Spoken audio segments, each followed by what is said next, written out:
தெரியுமா? சில பேர் அப்பாவி மக்கள் அண்ணன் தம்பின்னு நாம் தமிழர் கட்சியில் வந்து இப்போ புதுசாக சேர்ந்துட்டு இருக்கிறாங்க இல்லையா, அவங்க தான் பாவம் முட்டாள். ஆனால் அவங்களுக்கும் ஒரு நாள் இல்லை ஒரு நாள் எல்லா உண்மையும் தெரிய வரும்.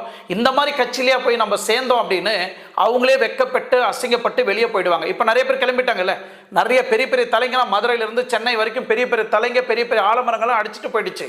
இப்போ வந்துக்கிறது எல்லாம் சும்மா என்ன சொல்கிறது, சும்மா பிஸ்கோத் மாதிரி, சரியா? அது கூட காற்றுல எப்போ விழுன்னு தெரியாது.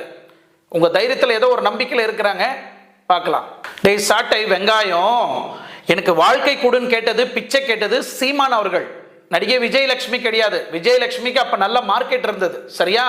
எனக்கு வாழ்க்கை கொடு, எனக்கு வயசுக்கு மீறி ஆயிடுச்சு, எனக்கு இதுக்கு மேலே போச்சுன்னா கல்யாணம் நடக்குமா, எனக்கு சந்தேகமாக ஆகிடும் அப்படின்னு, நான் உனக்கு வாழ்க்கை தரேன், உன்னை எப்பயுமே நான் நல்லா பார்த்துக்கிறேன் அப்படின்னு வாயை விட்டு பேசுனது திரு சீமான் அவர்கள். அவங்க பையன் மேலே சத்தியம் பண்ணி சொல்லுங்க, இது நடந்தது உண்மையா இல்லையான்னு தெரியப்படுத்தட்டும் மக்களுக்கு.